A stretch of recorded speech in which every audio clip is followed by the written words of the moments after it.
사랑하는 사람을 위해 부모님께 손 벌리는 일 여러분은 해보셨나요? 미라는 그날을 평생 잊을 수 없습니다. 남편의 간절한 눈빛을 믿고 부모님께 5천만 원을 빌려달라고 부탁했던 그날을요. 그때 미라는 몰랐습니다. 그 돈이 가족을 지키는 돈이 아니라 가족을 무너뜨릴 시작점이 될 줄은요. 부산 분식집에서 시작된 한 여자의 이야기, 지금부터 들려드리겠습니다. 미라는 1985년 부산에서 태어났습니다. 아버지와 어머니는 남포동 골목 안쪽에서 작은 분식집을 운영하셨지요. 떡볶이 한 접시에 1,000원, 김밥 한 줄에 500원 받던 시절이었습니다.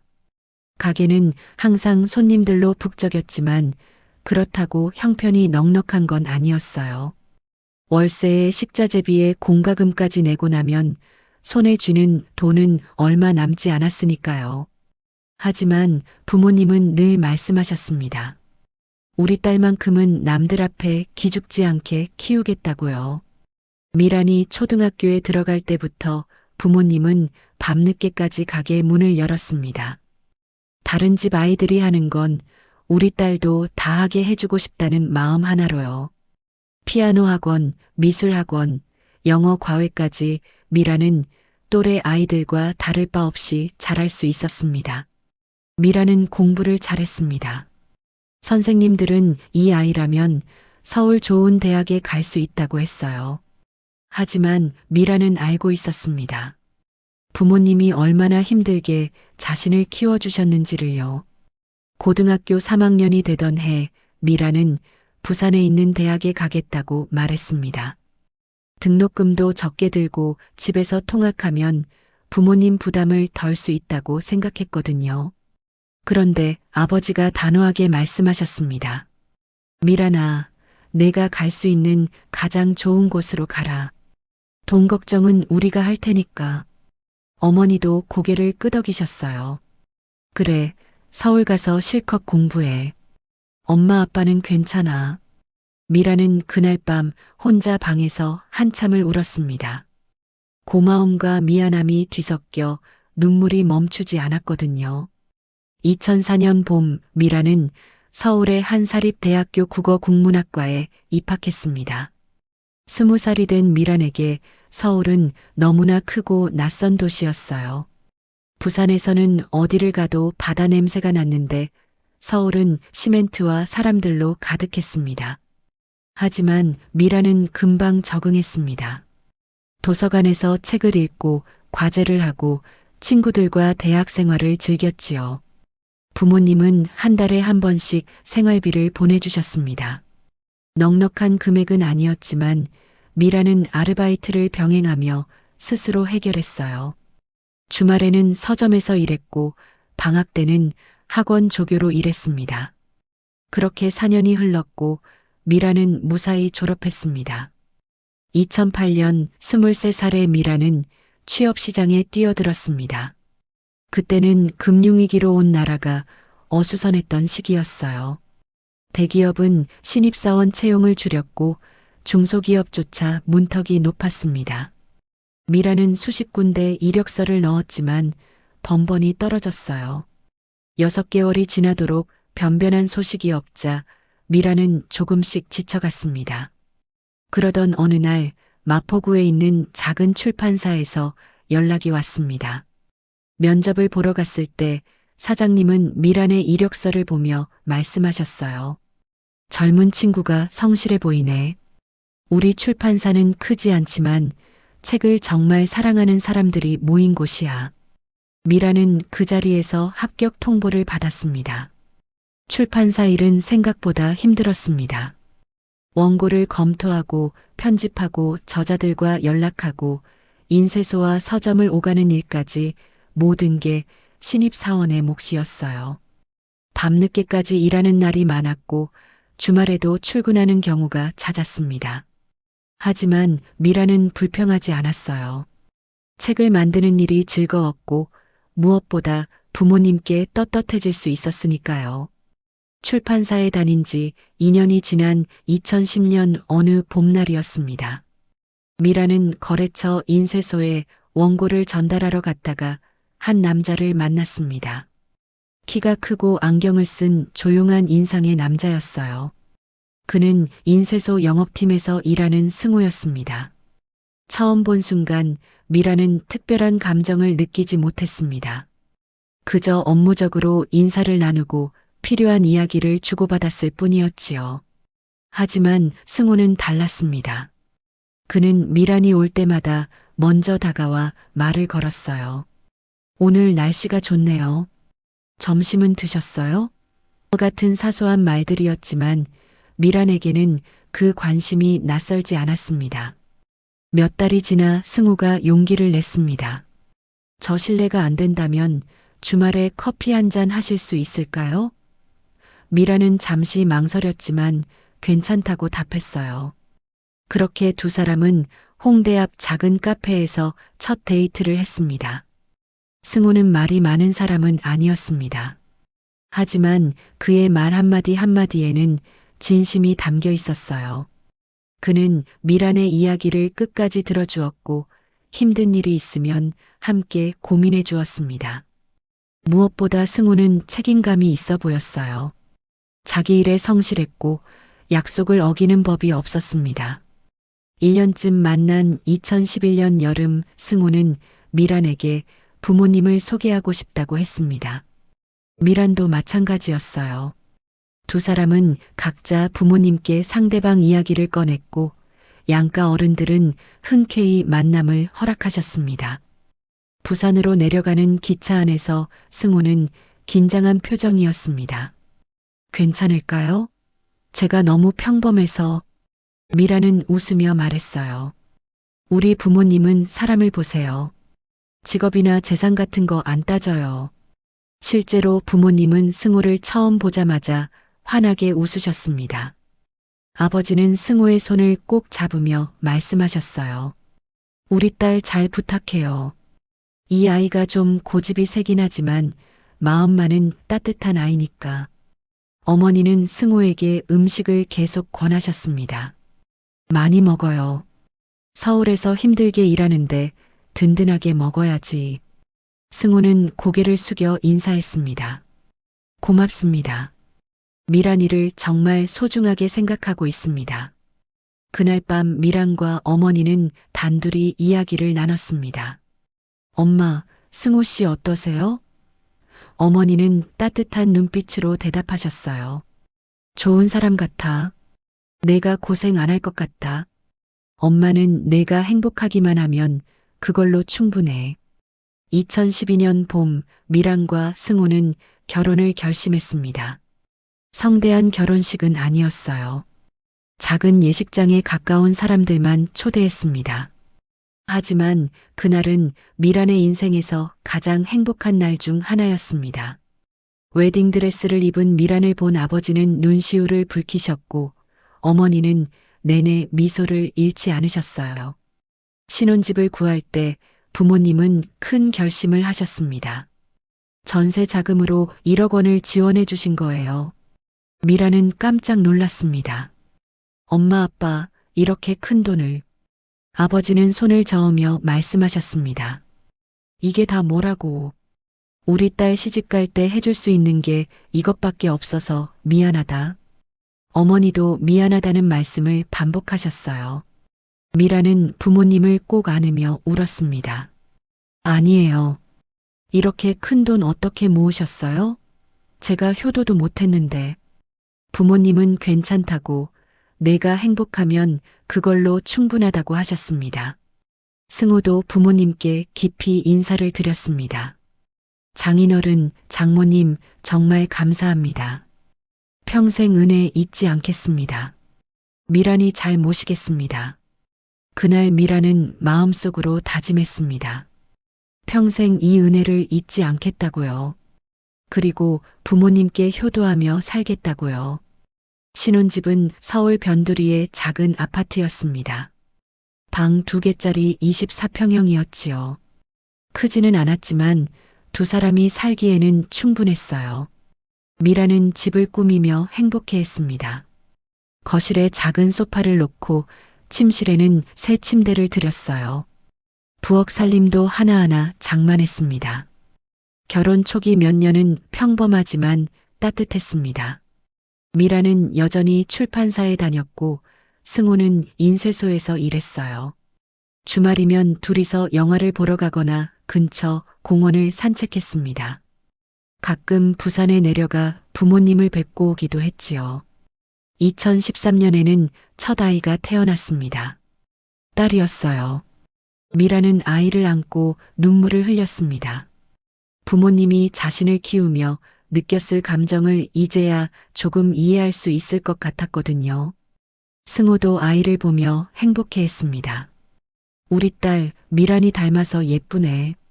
그는 밤에 아이가 울면 먼저 일어나 기저귀를 갈아주고 분유를 타주었어요. 2015년에는 둘째가 태어났습니다. 이번에는 아들이었어요. 두 아이를 키우는 일은 쉽지 않았지만 미란과 승호는 함께 헤쳐나갔습니다. 육아 휴직을 번갈아 가며 쓰고 주말에는 아이들과 놀아주었지요. 그렇게 평범하지만 행복한 나날들이 이어졌습니다. 하지만 미라는 몰랐습니다. 이 평온한 일상이 언제까지고 계속될 거라고 믿었던 그 순간들이 얼마나 소중한 것이었는지를요. 결혼 5년 차가 되던 해 승호가 새로운 제안을 꺼내기 전까지는요. 그 제안은 미란의 인생을 완전히 뒤바꿔 놓을 시작점이었습니다. 아직 미란은 알지 못했습니다. 자신이 곧 선택의 기로에 서게 될 거라는 걸요. 그리고 그 선택이 가족 모두의 운명을 바꿔놓을 거라는 것을요. 결혼 5년 차가 되던 2017년 가을이었습니다. 아이들은 무럭무럭 자라고 있었고 미란과 승호의 일상은 여전히 평온해 보였어요. 하지만 그날 저녁 승호가 입을 열었을 때 미란은 뭔가 달라진 공기를 느꼈습니다. 미란 씨, 저 요즘 생각해 본 게 있어요. 승호의 목소리에는 평소와 다른 긴장감이 묻어 있었어요. 그날 밤 승호는 거실 소파에 앉아 미란에게 꿈을 이야기했습니다. 카페를 열고 싶다는 꿈이었어요. 단순한 꿈이 아니라 구체적인 계획이었습니다. 이미 상권도 알아봤고 인테리어 비용도 계산해봤다고 했어요. 요즘 카페 시장이 정말 좋아요. 제대로만 하면 충분히 성공할 수 있어요. 승호의 눈빛은 그 어느 때보다 진지했습니다. 미라는 불안했습니다. 두 아이를 키우며 안정적인 수입이 얼마나 중요한지 알고 있었거든요. 지금 직장도 나쁘지 않잖아요. 굳이 모험을 해야 할까요? 하지만 승호는 고개를 저었습니다. 미란 씨, 우리 아이들이 앞으로 얼마나 많은 돈이 필요한지 생각해 봤어요? 지금 이 수입으로는 부족해요. 가장으로서 더 나은 미래를 만들고 싶어요. 승호는 며칠 동안 미란을 설득했습니다. 아침에도 카페 이야기, 저녁에도 카페 이야기였어요. 성공한 카페 사례들을 프린트해서 보여주기도 했고 사업 계획서까지 직접 작성해 왔습니다. 제발 한 번만 믿어주세요. 제가 책임질게요. 승호의 간절함 앞에서 미라는 점점 흔들렸습니다. 문제는 자금이었습니다. 카페를 열려면 최소 8천만 원이 필요했어요. 승호와 미란이 모아둔 돈은 3천만 원 정도였습니다. 은행 대출을 알아봤지만 담보가 부족해 5천만 원 이상은 어려웠어요. 승호는 미란을 쳐다보며 말했습니다. 미란 씨, 죄송하지만 장인어른께 도움을 요청할 수 있을까요? 그 순간 미란의 가슴이 철렁 내려앉았습니다. 결혼할 때 받은 1억 원이 떠올랐거든요. 부모님이 얼마나 힘들게 모으신 돈인지 알고 있었어요. 다시 손을 벌린다는 게 너무나 두려웠습니다. 여보, 부모님께 또 손 벌리긴 너무 힘들어요. 하지만 승호는 물러서지 않았습니다. 이번만이에요. 이번 한 번만 도와주시면 그 돈으로 우리 가족의 미래를 만들 수 있어요. 미라는 일주일 동안 잠을 제대로 자지 못했습니다. 밤마다 부모님 얼굴이 떠올랐어요. 분식집에서 땀 흘리며 일하시던 모습, 미란을 서울로 보내기 위해 대출까지 받으셨던 일, 결혼할 때 1억 원을 내어주시며 미안해하시던 모습이 주마등처럼 지나갔습니다. 하지만 결국 미란은 전화기를 들었습니다. 승우가 그렇게 간절하게 부탁하는데 아내로서 믿어줘야 한다고 생각했어요. 부산으로 전화를 걸었을 때 어머니의 목소리가 들렸습니다. 미란아, 무슨 일이야? 엄마, 주말에 내려가도 될까요? 아빠랑 상의 드릴 게 있어서요. 2017년 11월 어느 주말, 미란과 승우는 부산으로 내려갔습니다. 아이들은 친정에 맡기고 둘만 갔어요. 분식집은 여전히 손님들로 북적였고 부모님은 여전히 바쁘게 움직이고 계셨습니다. 점심 장사를 마친 후 네 사람은 가게 안쪽 작은 방에 앉았습니다. 승우가 먼저 입을 열었습니다. 장인어른, 장모님, 제가 큰 부탁을 드리러 왔습니다. 그는 고개를 숙이며 카페 창업 계획을 설명했어요. 상권 분석부터 예상 수익까지 빠짐없이 이야기했습니다. 5천만 원만 빌려주십시오. 꼭 성공해서 갚겠습니다. 미라는 부모님의 얼굴을 차마 쳐다볼 수 없었습니다. 손을 꼭 쥐고 고개를 숙인 채 앉아 있었어요. 긴 침묵이 흘렀습니다. 아버지가 한숨을 쉬시는 소리가 들렸고 어머니가 물을 한 모금 마시는 소리가 들렸습니다. 아버지가 천천히 입을 여셨습니다. 미란아, 그 돈이 지금 당장 필요한 거냐? 네, 아빠. 죄송해요. 미란의 목소리는 떨렸습니다. 아버지는 승우를 쳐다보셨어요. 사위, 자네 각오가 어떤가? 승우는 바로 대답했습니다. 목숨 걸고 하겠습니다. 장인어른을 실망시키지 않겠습니다. 어머니가 조심스럽게 물으셨습니다. 언제까지 갚을 수 있어? 승우는 단호하게 말했습니다. 2년 안에 꼭 갚겠습니다. 차용증도 쓰겠습니다. 그 말에 아버지는 고개를 끄덕이셨어요. 좋아. 그럼 차용증을 쓰게. 2년 안에 갚는 조건으로.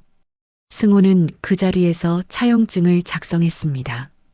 5천만 원을 빌렸으며 2019년 11월 30일까지 갚겠다고 명시했어요. 아버지는 그 차용증을 받아들고 한참을 들여다보셨습니다. 사위, 이건 단순한 차용증이 아니네. 우리 가족 간의 약속이야. 명심하게. 미라는 부모님께 거듭 고개를 숙였습니다. 아빠, 엄마, 정말 죄송해요. 꼭 갚을게요. 어머니는 미란의 손을 잡으셨어요. 괜찮아. 우리 사위가 잘할 거야. 내가 행복하면 그걸로 됐어. 하지만 어머니의 눈가에는 걱정이 어려 있었습니다. 2017년 12월 승우의 카페가 문을 열었습니다. 강남 근처 한적한 주택가에 위치한 작은 카페였어요. 인테리어는 깔끔했고 커피 맛도 괜찮았습니다. 승우는 아침 일찍 나가 밤늦게 들어왔어요. 주말에도 쉬지 않고 가게를 열었습니다. 초반 반응은 좋았습니다. 동네 주민들이 하나둘 찾아오기 시작했고 인스타그램에 올라온 사진들이 입소문을 탔어요. 한 달 매출이 1,000만 원을 넘었고 두 번째 달에는 1,200만 원을 기록했습니다. 승우는 신이 나서 미란에게 전화했어요. 미란 씨, 이번 달 매출 봤어요? 정말 잘 되고 있어요. 미란도 안도했습니다. 이대로만 가면 2년 안에 부모님께 돈을 갚을 수 있을 것 같았어요. 주말에 아이들을 데리고 카페에 갔을 때 승우는 뿌듯한 표정이었습니다. 봐요, 제가 해낼 수 있다고 했잖아요. 미라는 고개를 끄덕이며 미소 지었습니다.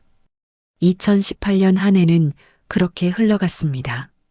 카페는 안정적으로 운영됐고 매출도 꾸준했어요. 승우는 가끔 힘들다고 했지만 그래도 즐거워 보였습니다. 부모님께도 중간중간 연락드렸어요. 아빠, 가게 잘 되고 있어요. 걱정 마세요. 아버지는 다행이라며 몸 건강히 자라라고 하셨습니다. 하지만 2019년 들어서며 분위기가 달라지기 시작했습니다. 근처에 프랜차이즈 카페들이 생겨나기 시작한 거예요. 경쟁이 치열해지면서 매출이 조금씩 줄었습니다. 승우는 초조해했어요. 요즘 손님이 줄어들고 있어. 마케팅을 더 해야 할 것 같아. 인스타그램 광고도 돌리고 쿠폰도 뿌렸지만 효과는 미미했습니다. 2019년 여름이 되자 매출은 초기의 절반 수준으로 떨어졌습니다. 승우는 점점 예민해졌어요. 집에 와서도 인상을 쓰고 있는 날이 많아졌습니다. 에휴, 오늘도 망했네. 미란이 위로하려 하면 짜증을 냈어요. 당신이 뭘 알아? 현장에 있지도 않으면서. 말투가 거칠어졌습니다. 예전에는 미란 씨라고 불렀는데 어느새 당신으로 바뀌어 있었어요. 아이들에게도 예전만큼 다정하지 않았습니다. 아빠 힘들어. 조용히 좀 해. 첫째가 그림을 그려 보여줘도 제대로 쳐다보지 않았어요. 미라는 걱정이 됐지만 어떻게 해야 할지 몰랐습니다. 여보, 제가 도와줄 수 있는 거 없을까요? 하지만 승우는 고개를 저었어요. 괜찮아. 내가 알아서 할게. 그러고는 방으로 들어가 문을 닫아버렸습니다. 2019년 10월이 되자 분위기는 더욱 냉랭해졌습니다. 차용증에 명시된 2019년 11월 30일이 한 달 앞으로 다가왔거든요. 미라는 조심스럽게 물었습니다. 여보, 다음 달까지 부모님께 돈 갚아야 하는데 준비는 되고 있어요? 승우는 짜증스럽게 대답했어요. 알아. 내가 모르겠어? 하지만 승우는 구체적인 이야기를 하지 않았습니다. 돈을 얼마나 모았는지, 어떻게 갚을 계획인지 전혀 말하지 않았어요. 미란이 다시 물어보면 화를 냈습니다. 그만 좀 물어봐. 내가 알아서 한다니까. 미라는 불안했지만 더 이상 묻지 못했습니다. 11월 초가 되자 부모님께서 먼저 연락이 오셨습니다. 미란아, 이번 주말에 서울로 올라갈까 하는데 괜찮겠니? 미라는 가슴이 철렁했어요. 네, 엄마. 올라오세요.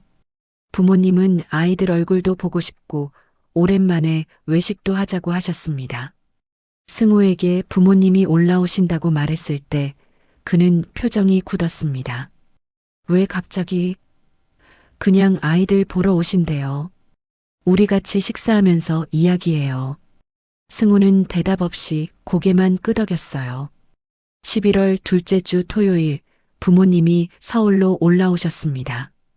오랜만에 보는 손주들을 꼭 안으시며 웃으셨지만 어딘가 표정이 무거워 보였어요. 저녁 식사는 집 근처 한식당에서 했습니다. 아이들이 신나게 떠들고 할머니, 할아버지는 음식을 계속 권하셨습니다. 식사가 거의 끝나갈 무렵 아버지가 조심스럽게 입을 여셨습니다. 사위, 이제 곧 약속한 날이 다가오는데 준비는 잘 되고 있나?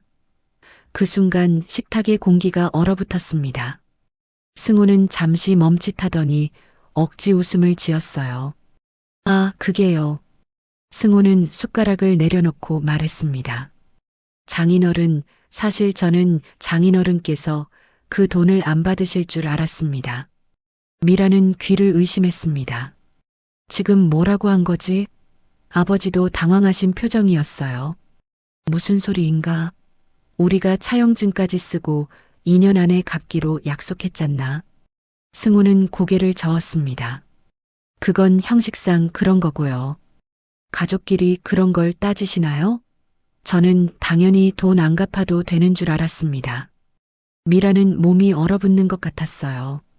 옆에 앉은 어머니의 손이 미세하게 떨리는 게 느껴졌습니다. 아버지의 목소리가 낮아졌습니다. 사위, 그게 무슨 말인가? 자네가 직접 차용증을 쓰고 2년 안에 꼭 갚겠다고 약속했잖나. 우리도 그 돈 믿고 계획을 세운 거야. 승우는 짜증스러운 표정을 지었어요. 에이, 그렇게 따지시면 어떡해요. 장인어른이 그 정도 여유도 없으세요? 미라는 견딜 수 없었습니다. 여보, 지금 무슨 말을 하는 거예요? 우리가 부모님께 5천만 원을 빌렸잖아요. 갚아야죠. 하지만 승우는 미란을 쏘아봤어요. 당신은 좀 가만히 있어. 어른들끼리 이야기하는데. 어머니가 조용히 말씀하셨습니다. 사위, 우리가 그 돈이 당장 필요해서 이러는 게 아니야. 약속은 약속이고 차용증에 명시된 날짜가 있잖니.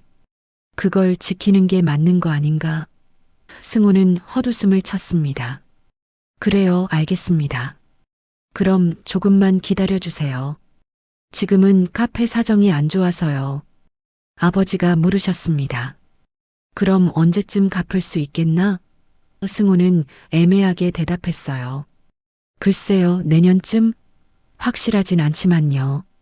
아버지의 얼굴이 굳었습니다. 사위, 그건 약속을 지키는 게 아니네.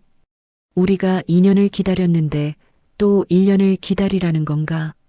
승우는 더 이상 대답하지 않았습니다. 그냥 팔짱을 끼고 앉아서 딴청을 피웠어요. 미라는 부모님께 계속 죄송하다고 말했습니다. 아빠, 엄마, 정말 죄송해요. 제가 책임지고 갚을게요.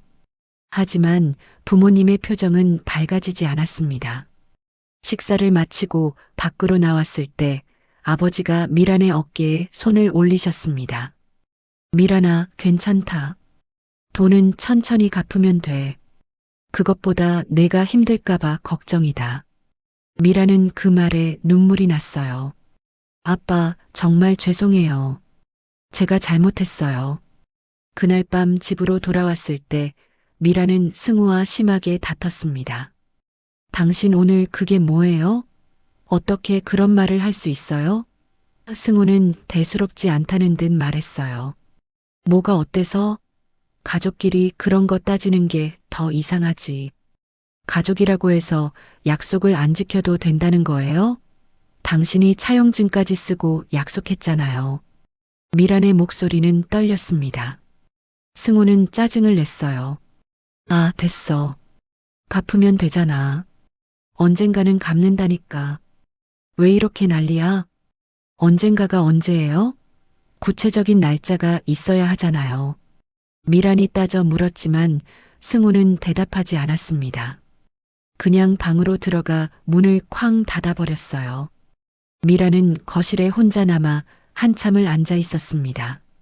그날 이후 승우는 부산에 내려가는 것을 피했습니다. 명절에도 핑계를 대며 가지 않으려 했어요. 일이 바빠서 못 가겠어. 당신이랑 애들만 가. 미라는 혼자 아이들을 데리고 부산에 내려갔습니다. 부모님은 아무 말씀 없이 손주들만 예뻐해 주셨지만 미라는 너무나 죄송했습니다. 12월이 되자 차용증에 명시된 날짜가 지나갔습니다. 승우는 아무런 언급도 하지 않았어요. 미란이 물어봐도 나중에 하면 되지 뭐 하며 넘어갔습니다. 미란은 자신의 월급으로라도 조금씩 모아서 갚아야겠다고 생각했습니다. 밤마다 미라는 잠들지 못하고 천장을 쳐다봤습니다. 결혼할 때 승우가 했던 약속들이 떠올랐어요. 부모님을 잘 모시겠다던 말, 평생 은혜를 잊지 않겠다던 말, 미란을 소중하게 대하겠다던 말들이 모두 거짓말처럼 느껴졌습니다. 어느 날 밤 미라는 깨달았습니다. 결혼의 기반이 흔들리고 있다는 것을요. 믿음이 깨지고 있었습니다. 5천만 원이라는 돈이 문제가 아니었어요. 약속을 지키지 않는 태도, 부모님을 대하는 방식, 책임을 회피하는 모습이 미란을 무너뜨렸습니다. 미란은 결심했습니다. 자신이 직접 해결해야 한다고요. 승우를 더 이상 믿을 수 없었습니다. 월급을 아껴 모으고 부업이라도 해서 부모님께 돈을 갚아야겠다고 다짐했어요. 하지만 미라는 아직 몰랐습니다. 이것이 시작에 불과하다는 걸요. 2020년 새해가 밝았습니다. 미라는 결심했어요. 더 이상 승우만 바라보고 있을 수 없다고요. 자신이 직접 나서서 부모님께 빚을 갚아야겠다고 다짐했습니다. 월급에서 매달 100만 원씩 따로 모으기 시작했어요. 점심은 도시락을 싸가고 커피도 끊었습니다. 옷도 사지 않고 아이들 학원비도 줄였어요. 승호는 미란의 변화를 눈치채지 못했습니다. 아니, 관심이 없었다고 해야겠지요. 카페는 여전히 어려웠고 승호의 표정은 날이 갈수록 어두워졌어요. 집에 들어오면 말없이 소파에 앉아 핸드폰만 들여다봤습니다.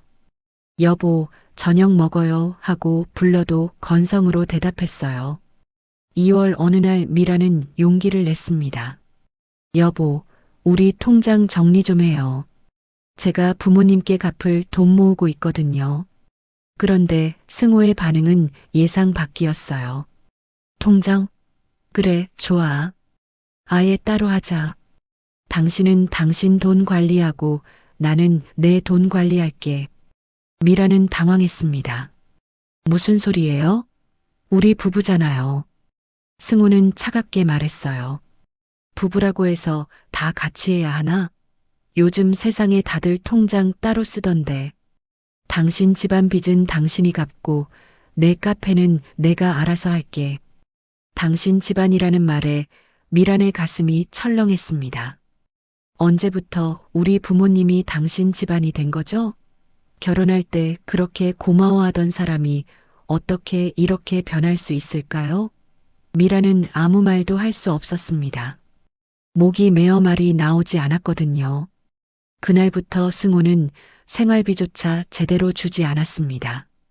내 카페 적자인데 어디서 돈을 내? 미라는 자신의 월급으로 집안 살림을 꾸려야 했어요. 아이들 학용품, 식비, 관리비까지 모두 미란의 몫이 됐습니다.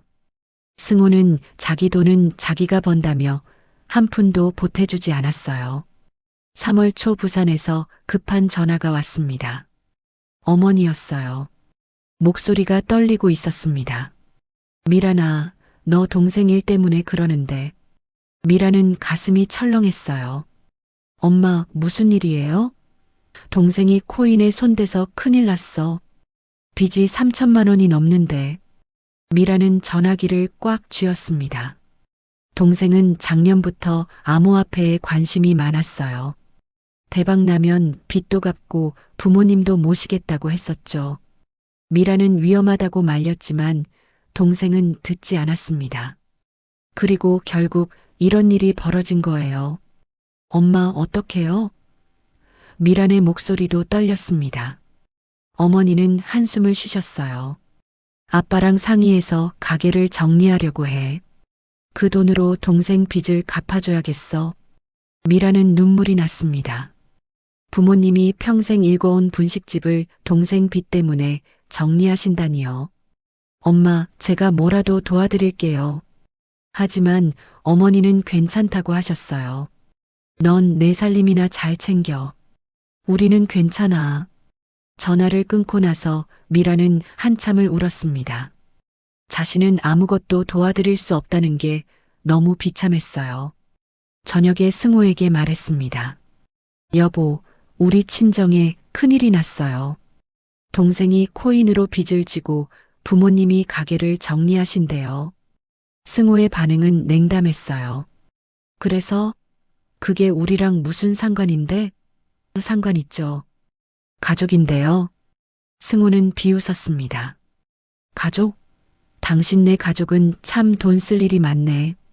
사위한테 5천만 원 빌려주고 아들 빚은 또 3천만 원이고 돈 관리를 그렇게 못해? 미라는 믿을 수 없었어요. 지금 이 상황에서 그런 말을 하다니요. 당신이 그 5천만 원을 갚았으면 이런 일이 없었을 거예요. 부모님이 그 돈으로 동생을 도우실 수 있었을 텐데. 미란이 따져 물었지만 승호는 귓등으로도 듣지 않았습니다. 아이고, 다 내 탓이네. 당신네 집안 문제를 왜 내 탓으로 돌려? 미라는 더 이상 말하지 않았습니다. 말해봤자 소용없다는 걸 알았거든요. 그날 밤 미라는 혼자 방에 앉아 생각했어요. 이 사람과의 결혼 생활이 맞는 건지, 아이들에게도 이게 좋은 환경인지 고민했습니다. 4월이 됐습니다. 부모님은 결국 분식집을 정리하셨어요. 30년 넘게 운영하던 가게를 남에게 넘기고 동생의 빚을 갚아주셨습니다. 미라는 부산에 내려가 부모님을 뵙고 왔어요. 아버지는 많이 늙어 보이셨고 어머니는 눈가에 주름이 깊어져 있었습니다. 미라나, 걱정하지 마. 우리는 괜찮아. 부모님은 웃으셨지만 미라는 알 수 있었어요. 얼마나 힘드신지를요. 평생 일궈온 가게를 하루아침에 잃은 상실감이 얼마나 클지를요. 미라는 부모님께 꼭 효도하겠다고 다짐했습니다. 그리고 자신부터 제대로 살아야겠다고 결심했어요. 서울로 돌아왔을 때 승우는 집에 없었습니다. 밤 11시가 넘어서야 들어왔어요. 술 냄새가 났습니다. 어디 갔다 와요? 미란이 물었지만 승우는 대답하지 않았습니다. 그냥 침대에 쓰러져 잠들어 버렸어요. 다음 날 아침에도 승우는 말이 없었습니다. 출근 준비를 하다가 미란을 쳐다보더니 이상한 말을 했어요. 당신네 동생 일 때문에 속상하지? 근데 생각해봐. 우리는 그래도 나은 거야. 우리는 안 그러잖아. 미라는 어이가 없었습니다. 남의 불행을 보며 우월감을 느끼다니요. 5월 어느 날 승우의 친구한테서 전화가 왔습니다. 형수님, 혹시 승우 형 어디 있는지 아세요? 카페에 안 보이는데. 미라는 놀랐어요. 카페에 없다고요? 아침에 출근했는데요. 친구는 난처한 목소리로 말했습니다. 요즘 카페에 잘 안 나온대요. 알바생들이 혼자 운영하고 있다던데. 미라는 승우에게 전화했습니다. 여보, 지금 어디예요? 카페는요? 승우는 짜증스럽게 대답했어요. 나도 좀 쉬어야지.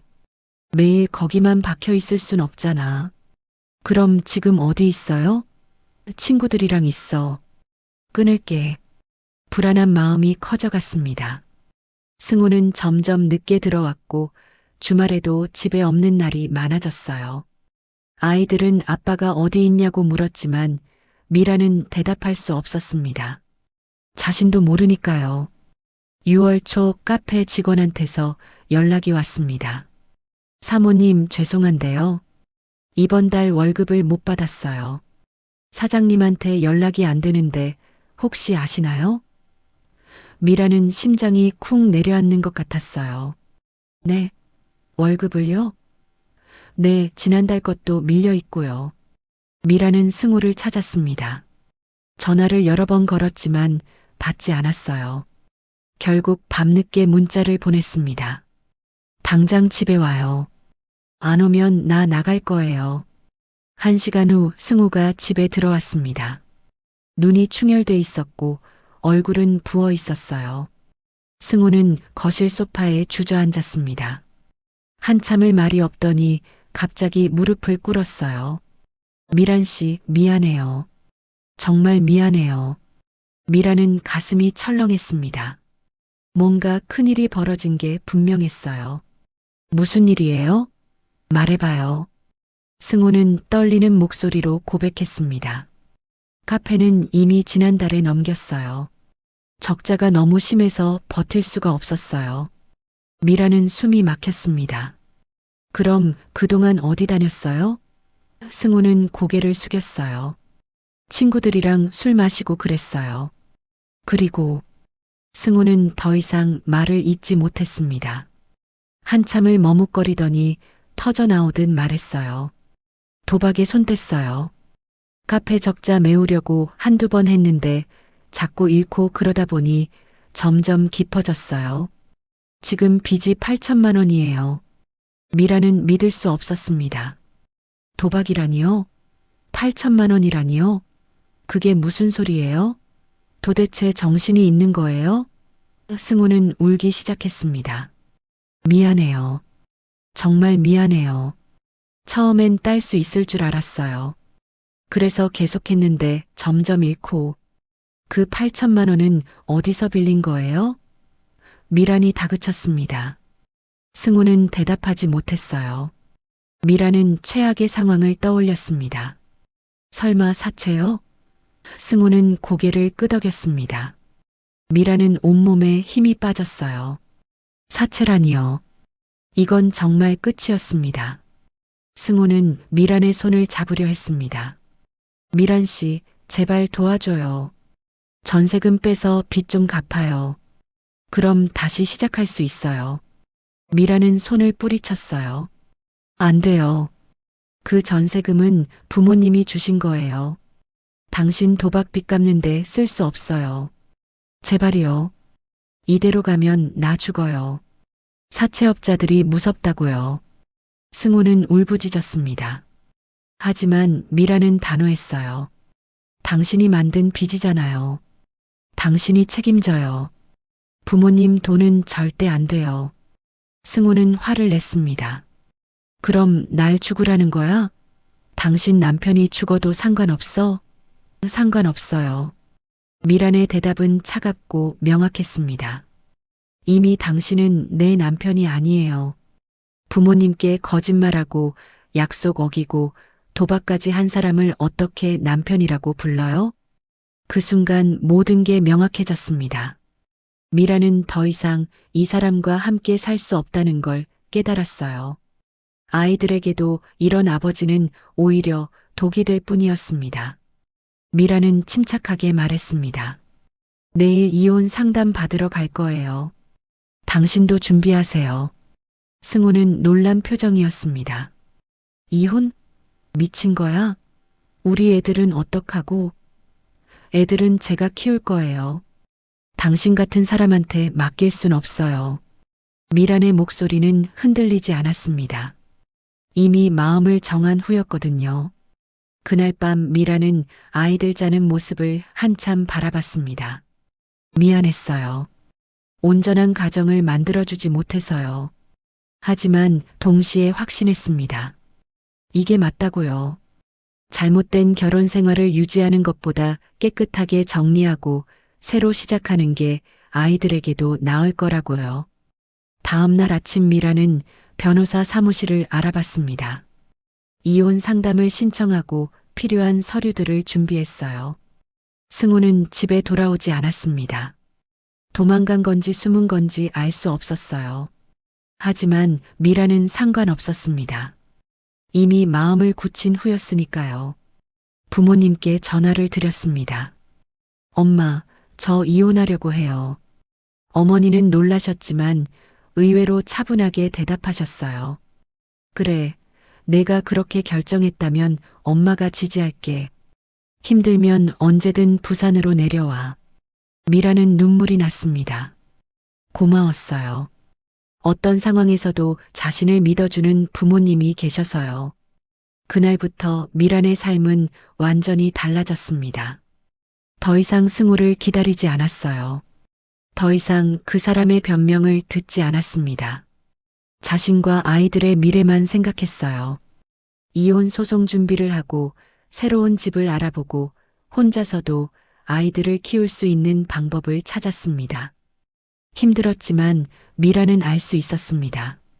이제 진짜 인생이 시작된다는 것을요.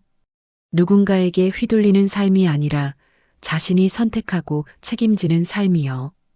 부모님께 받은 사랑을 이제는 자신의 아이들에게 고스란히 전해줄 수 있다는 것을요. 그리고 언젠가는 부모님께 은혜를 갚을 수 있을 거라는 희망을요. 폭풍은 지나갔고 이제 다시 걸을 시간이었습니다. 미란의 새로운 여정이 막 시작되려 하고 있었어요. 2020년 7월 이혼 소송이 시작됐습니다. 미란은 변호사와 함께 모든 증거를 준비했어요. 승우의 도박 기록, 사채 차용증, 카페 폐업 증명서까지 하나하나 모았습니다. 변호사는 미란을 보며 말했어요. 승우 씨가 상습 도박으로 채무를 진 것이 명확합니다. 양육권과 재산 분할에서 유리하실 겁니다. 승우는 법정에 나타나지 않았습니다. 첫 번째 재판 날에도 두 번째 재판 날에도 오지 않았어요. 결국 세 번째 재판에서야 나타났는데 초라한 모습이었습니다. 재판부는 승호에게 엄중하게 말했어요. 도박으로 가정을 파탄낸 것이 명백하고 양육 능력도 없다고 판단됩니다. 9월 말 판결이 나왔습니다. 양육권은 미란에게 돌아갔고 전세 보증금의 70%도 미란이 가져갈 수 있게 됐어요. 승호는 매달 양육비 50만 원을 지급하라는 판결을 받았지만 미란은 기대하지 않았습니다. 그 사람에게서 받을 건 이미 아무것도 없었으니까요. 10월 초 미란은 아이들을 데리고 전세집을 나왔습니다. 7천만 원을 받아 인천의 작은 아파트로 이사했어요. 방 2개짜리 19평형이었습니다. 서울에서의 24평형보다 작았지만 미란의 마음은 오히려 가벼웠어요. 이제 이 공간은 오롯이 자신과 아이들만의 것이었으니까요. 첫째가 물었습니다. 엄마, 여기가 우리 새 집이야? 응, 이제 여기서 살 거야. 미라는 아이를 안으며 말했어요. 좁지만 우리 셋이 행복하게 살 수 있을 거야.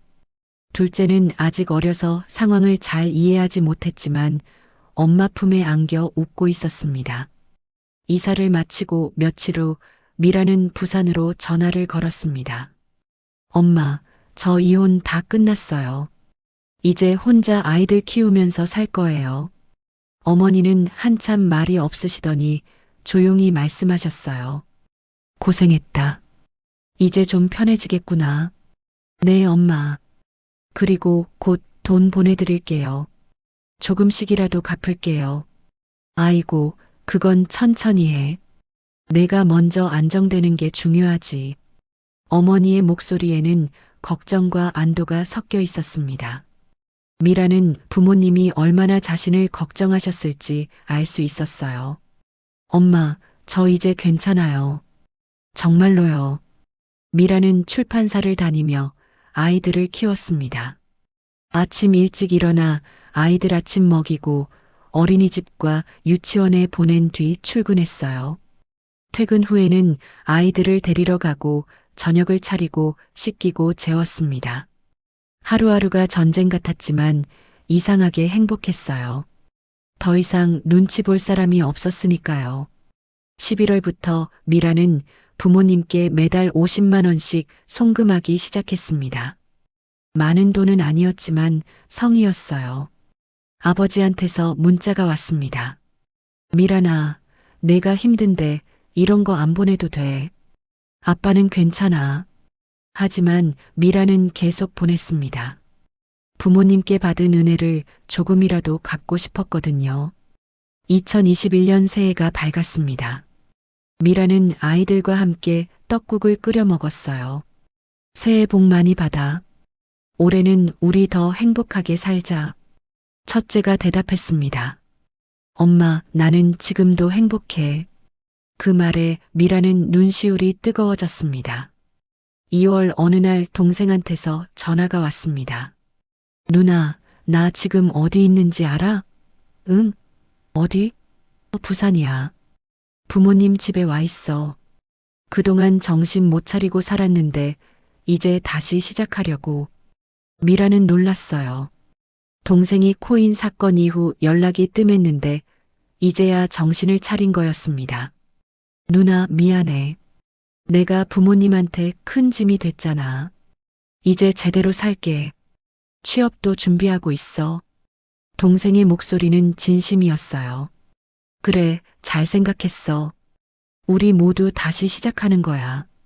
미라는 동생을 응원했습니다. 3월에 동생이 서울로 올라왔습니다. 작은 회사에 취직이 됐다고 했어요. 누나, 내가 집 구할 때까지만 누나 집에서 지내도 될까? 한 달만 있다가 나갈게. 그래 와. 미라는 흔쾌히 허락했습니다. 동생은 미란의 집 작은 방 한편에 이불을 깔고 잤어요. 좁았지만 불평하지 않았습니다. 오히려 조카들을 많이 챙겨줬어요. 미란이 늦게 퇴근하면 동생이 아이들과 놀아주고 있었습니다. 삼촌이 놀아줘서 재미있어? 응, 삼촌 재미있어. 아이들은 삼촌을 좋아했어요. 한 달이 지나고 두 달이 지났지만 동생은 나가지 않았습니다. 미란도 나가라고 하지 않았어요. 오히려 있어주는 게 고마웠거든요. 동생은 생활비를 보태주고 주말에는 아이들을 데리고 공원에 다녀왔습니다. 누나 쉬어. 내가 애들 데리고 놀다 올게. 2021년 여름 부모님이 인천으로 올라오셨습니다. 분식집을 정리한 후 부모님은 부산 외곽의 작은 집으로 이사하셨어요. 더 이상 장사는 하지 않으시고 조용히 지내고 계셨습니다. 할머니, 할아버지다. 아이들은 좋아하며 뛰어갔어요. 저녁을 함께 먹는 자리에서 아버지가 말씀하셨습니다. 미란아, 내가 보낸 돈 잘 받았어. 고맙다. 아빠, 당연한 거예요. 더 드려야 하는데 이것밖에 못 드려서 죄송해요. 아니야. 내가 혼자 아이들 키우는 것만으로도 기특해. 어머니는 아이들을 무릎에 앉히고 재미있는 이야기를 들려주셨어요. 미라는 그 모습을 보며 행복했습니다. 이런 평범한 순간들이 얼마나 소중한지 이제야 알 것 같았어요. 동생이 말했습니다. 아빠, 엄마, 제가 이제 제대로 살고 있어요. 누나한테도 많이 배우고 있고요. 아버지는 고개를 끄덕이셨어요. 그래, 내가 정신 차려서 다행이다. 사람은 한 번쯤 넘어질 수 있어. 중요한 건 다시 일어서는 거지. 그날 밤 가족들은 오랜만에 웃으며 시간을 보냈습니다. 힘든 시기를 지나왔지만 이제 모두 조금씩 안정을 찾아가고 있었어요.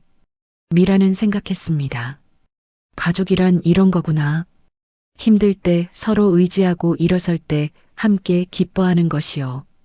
2022년이 됐습니다. 미라는 출판사에서 인정받기 시작했어요. 기획한 책이 베스트셀러가 됐고 승진도 했습니다. 월급이 조금 올랐고 생활도 한결 나아졌어요. 부모님께 보내는 돈도 70만 원으로 늘렸습니다. 동생은 여전히 미란의 집에 살고 있었습니다. 이제는 자연스러운 동거였어요. 동생도 직장에서 인정받아 급여가 올랐고 생활비를 더 많이 보탰습니다. 누나, 진짜 고마워. 누나 아니었으면 나 어떻게 됐을지 몰라. 괜찮아. 우린 가족이잖아. 첫째는 이제 초등학교에 입학했고 둘째는 유치원에 다녔습니다. 아이들은 밝게 자라고 있었어요. 가끔 아빠 이야기를 했지만 미라는 담담하게 대답했습니다. 아빠는 아빠 인생을 사는 거야. 우리는 우리끼리 행복하게 살면 돼. 2023년 봄 미라는 부산에 내려갔습니다. 부모님께 직접 돈을 드리고 싶었거든요. 그동안 보낸 돈을 합치면 1,500만 원 정도 됐어요. 아직 5천만 원에는 한참 못 미치지만 미라는 계속할 생각이었습니다. 엄마, 아빠, 조금씩이지만 계속 드릴게요. 꼭 다 갚을게요. 아버지는 미란의 손을 잡으셨습니다. 미란아, 넌 이미 충분히 효도하고 있어. 혼자 아이들 키우면서 이렇게까지 하는 게 쉬운 일이 아니야. 아니에요, 아빠. 제가 해야 할 일이에요. 어머니가 말씀하셨어요.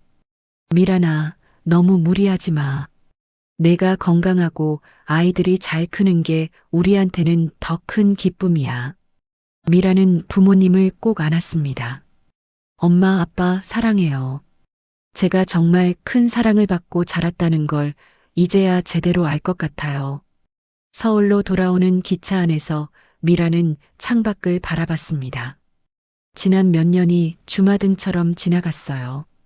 믿었던 사람의 배신, 무너진 결혼 생활, 혼자 아이들을 키우는 두려움까지 모든 게 힘들었습니다. 하지만 이제는 알 수 있었어요. 그 시간들이 자신을 더 강하게 만들었다는 것을요. 인천 집에 도착했을 때 동생이 아이들과 놀고 있었습니다. 누나 왔어? 다녀왔어? 응, 잘 다녀왔어. 미라는 가방을 내려놓고 아이들을 안았어요. 엄마 보고 싶었어? 응, 엄마 많이 보고 싶었어. 그날 저녁 네 식구는 함께 저녁을 먹었습니다.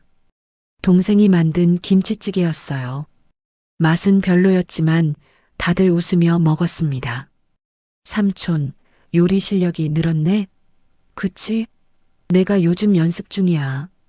식탁은 웃음으로 가득했어요. 밤에 아이들을 재우고 미라는 거실에 앉았습니다. 작은 아파트였지만 따뜻했어요. 돈이 많지는 않았지만 행복했습니다. 미라는 다짐했어요. 앞으로의 삶은 누군가에게 휘둘리는 삶이 아니라 자신이 선택하고 책임지는 삶을 살겠다고요. 돈은 필요하지만 돈보다 소중한 것은 사람이라는 걸 잊지 않겠다고요. 부모님께 받은 사랑을 아이들에게 고스란히 전하겠다고요. 그리고 언젠가는 부모님께 모든 은혜를 갚겠다고요. 미란의 인생은 완벽하지 않았습니다. 여전히 해결해야 할 문제들이 많았어요. 하지만 미라는 알고 있었습니다. 자신에게는 사랑하는 아이들이 있고 믿을 수 있는 가족이 있다는 것을요. 그리고 무엇보다 다시 일어설 수 있는 힘이 있다는 것을요. 창밖으로 인천의 야경이 보였습니다. 작은 불빛들이 모여 아름다운 풍경을 만들고 있었어요. 미란의 삶도 그렇게 작은 행복들이 모여 아름다워지고 있었습니다. 과거는 지나갔고 현재는 안정됐으며 미래는 희망으로 가득했습니다. 그리고 그 길 끝에는 분명 더 밝은 내일이 기다리고 있을 거예요. 우리 모두의 인생에는 힘든 순간들이 있습니다. 하지만 포기하지 않고 다시 일어설 때 진짜 인생이 시작되는 것 같습니다. 이 이야기가 조금이나마 위로가 됐다면 좋겠습니다. 구독과 좋아요로 응원해 주시면 더 좋은 이야기로 찾아뵙겠습니다. 감사합니다.